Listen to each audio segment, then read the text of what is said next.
You wake up one morning and nothing looks different. Same ceiling, same phone, buzzing on the nightstand, same half-made plans rolling around in your head.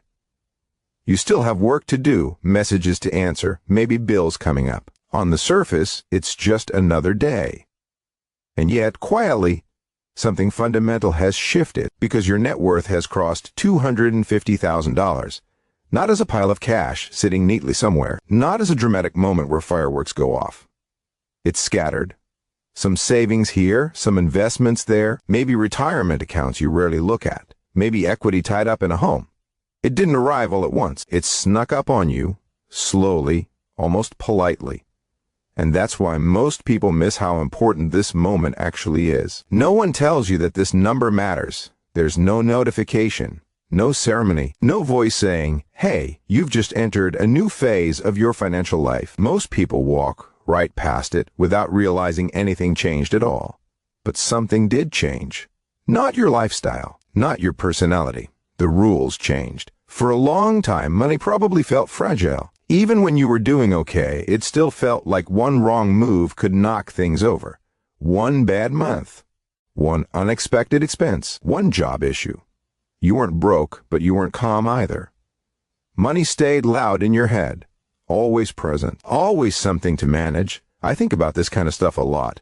Honestly, probably more than is healthy. I've spent years watching how people behave with money, including myself, and trying to understand why some people feel stable while others feel constantly stressed, even when their incomes look similar on paper. Somewhere along the way, after way too many mental rabbit holes, I realized that $250,000 is one of those invisible turning points.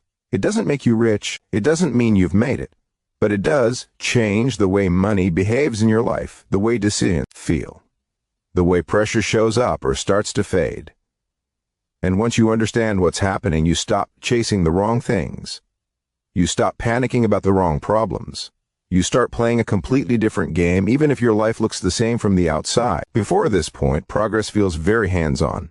Every dollar you save comes directly from effort. Your time, your energy, your discipline. If you slow down, progress slows down with you. If you mess up, you feel it immediately. Saving takes focus. Investing feels slow. Growth feels fragile. Then one day, almost without warning, you notice something odd. The market had a decent month. Nothing special. And your net worth moved more than your actual paycheck did. It's not a huge moment. It doesn't knock you over, but it sticks with you. Because for the first time, your money is doing some work without you standing over it. At $250,000, even average returns start to matter. Not consistently, not predictably, but meaningfully. You're no longer the only engine pushing things forward. Time is now participating, and that removes pressure. Pressure makes people panic. Pressure causes bad timing, emotional decisions, and regret. When pressure eases, even slightly, you think more clearly. You stop treating every decision like it's life or death. Your relationship with risk starts to change too. Not because you suddenly become fearless, but because you have cushion. Before this stage, risk feels dangerous. A job loss isn't hypothetical. A bad year hurts. You're protecting survival. Now, mistakes don't instantly become disasters. You have room. You have margin. That margin changes how you move. You negotiate differently. You wait longer. You don't chase every opportunity. You can say no without fear. You can make decisions based on direction instead of desperation. Your choices slow down, and that's a good thing. When money is tight, speed feels necessary. You feel rushed to optimize, fix, react. But urgency usually leads to poor decisions. With more stability, you pause. You ask better questions. You stop chasing things just because everyone else seems excited about them. You begin noticing something else too. Lifestyle upgrades don't feel as satisfying as you expected. You could spend more, but flashy purchases lose their shine. Instead, you value things that make life smoother. Less stress. More flexibility. Fewer surprises. That shift alone keeps people wealthy. Internally, something changes as well. You stop seeing yourself as someone trying to escape instability and start seeing yourself as someone with momentum. You're no longer building from zero. You're protecting progress. That identity matters more than people realize. Builders behave differently than survivors. Builders think long-term. Survivors chase relief. Compounding finally becomes real at this stage, not as a theory but as an experience. You feel the curve bending. You notice that each year builds on the last. You stop checking constantly. You stop trying to be clever. You let consistency do its work. You also start caring about defense, not because you're scared, but because there's something worth protecting now. You think about diversification, about insurance, about avoiding catastrophic mistakes. You stop asking how to get rich fast and start asking how to make things durable. And somewhere in all of this, time replaces money as the real currency. You begin spending money to protect your energy, your focus, your health. You simplify. You remove friction. You design your life so it doesn't require constant effort to stay afloat. Comparison fades too. Not completely, but enough. You stop measuring yourself against extremes and start measuring against your own past. Are you calmer than last year? More stable? Less reactive? And then the final realization hits. $250,000 felt enormous when you were chasing it. And now that you're here, it feels modest, not disappointing, just clear.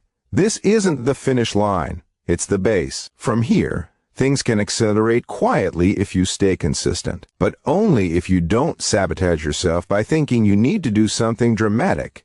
You don't. The smartest move at this stage is boring. Keep going, keep protecting what you've built. Avoid obvious traps. Let time do the heavy lifting.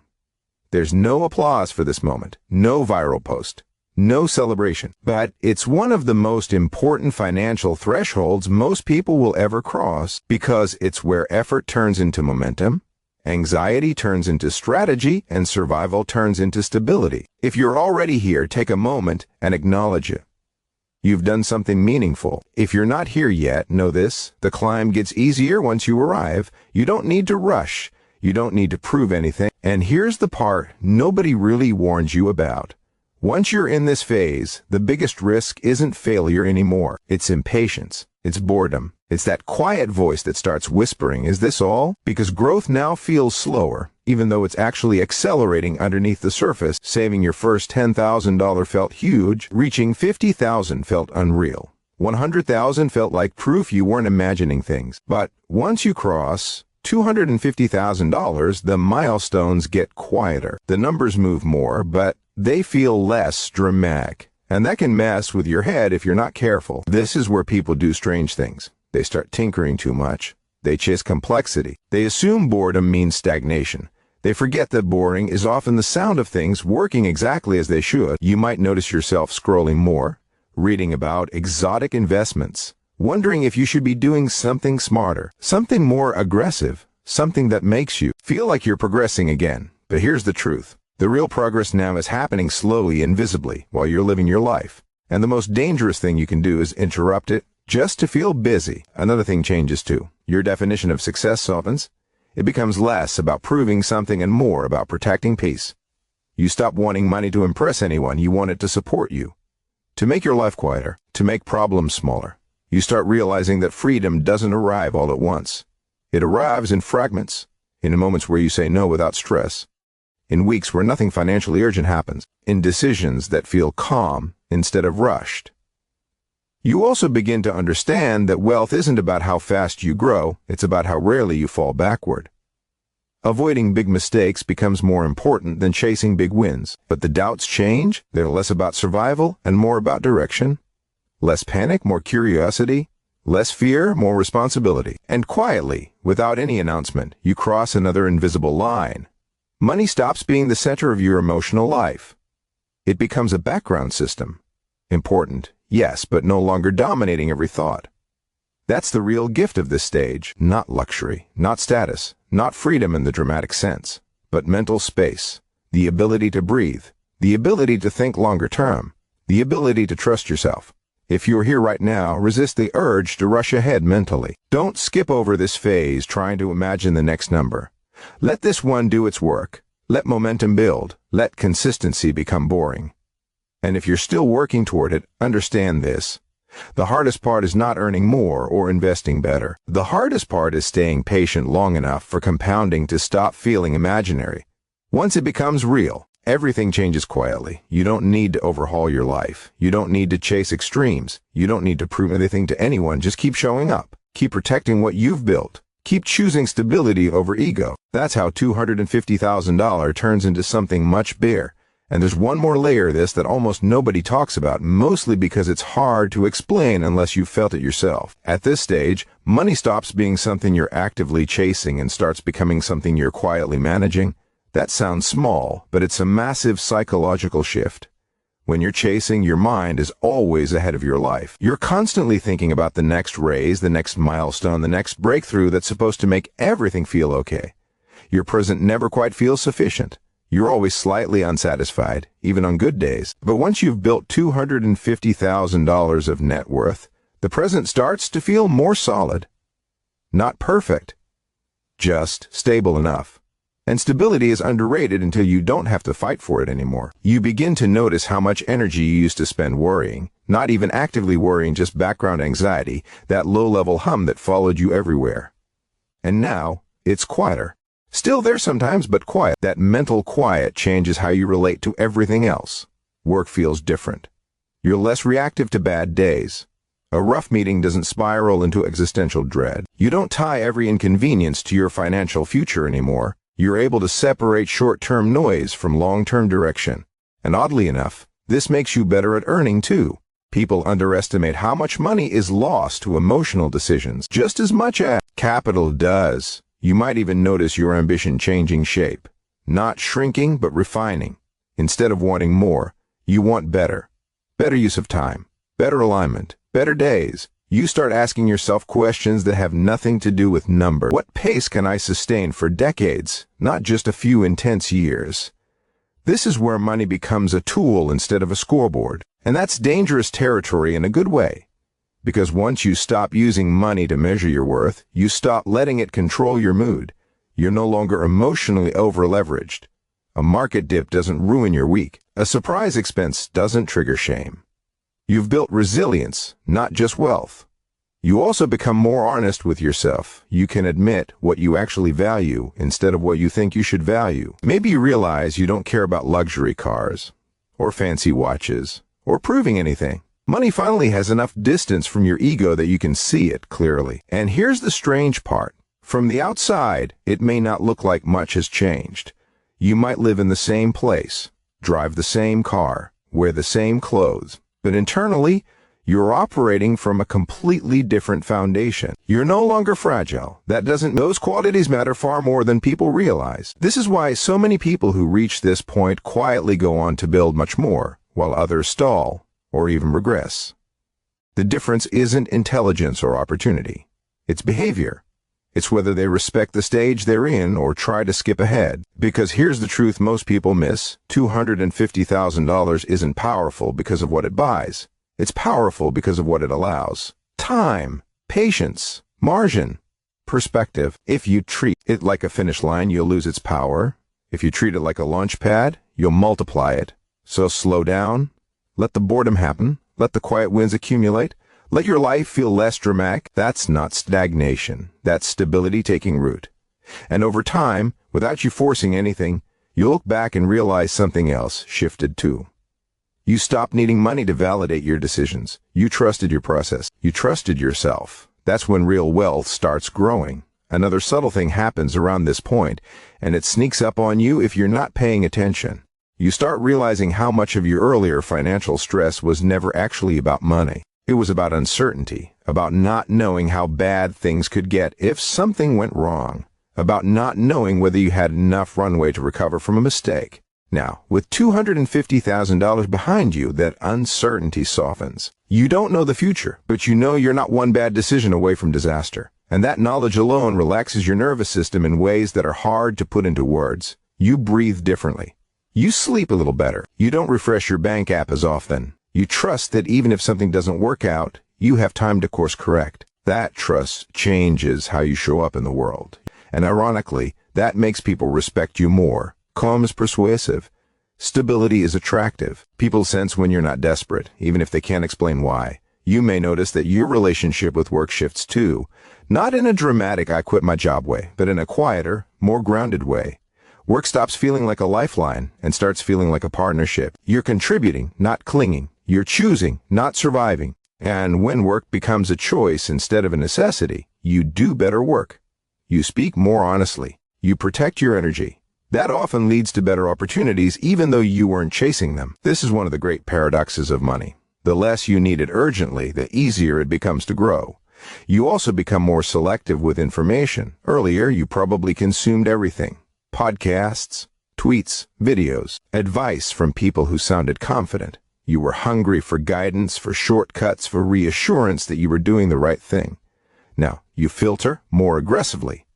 You notice how much content is designed to trigger anxiety rather than offer clarity. You recognize fear-based messaging when you see it. You don't feel compelled to act on every opinion that crosses your screen. You trust your own framework. Another thing that changes is how you view setbacks. A down year in the market no longer feels like a verdict on your intelligence. It feels like weather. Temporary, impersonal, something to plan around, not something to take personally. You stop narrating every fluctuation as a story about you. That emotional detachment is incredibly valuable. It prevents you from making decisions that feel urgent but end up being expensive. And slowly, almost without noticing, you become boring in the best possible way. Your finances stabilize, your systems simplify, your habits repeat. You don't need constant motivation because you've built momentum. You're not relying on bursts of discipline. You're relying on routines that don't ask much from you emotionally. That's when consistency becomes automatic. And here's something people don't like to admit. Automatic progress is far more powerful than heroic effort. Heroic effort burns out. Automatic systems endure. You might also find yourself thinking more about legacy, not in a dramatic sense, but in a practical one. You start wondering what this money could support long-term. Security for family. Flexibility for future you. Options you don't need right now, but might appreciate later. This doesn't mean you become obsessed with the future. It just means you stop ignoring it. You also become more honest about trade-offs. You realize that every yes costs something, even when you can afford it. Time, focus, energy. And because you now understand opportunity cost more deeply, you're willing to say no more often. That's not scarcity. That's clarity. You're not hoarding resources. You're protecting alignment. And alignment is one of the most underrated advantages money can buy. As time passes, you may notice that your goals become less numeric. Calm, autonomy, balance. You want days that don't feel rushed, weeks that don't feel reactive, years that feel intentional. Money becomes a means, not a measurement. And then something very grounding happens. You realize that you don't need to be exceptional to succeed from here. You just need to be reasonable, patient, consistent. The pressure to be extraordinary lifts. You don't have to win every year. You just have to avoid losing badly.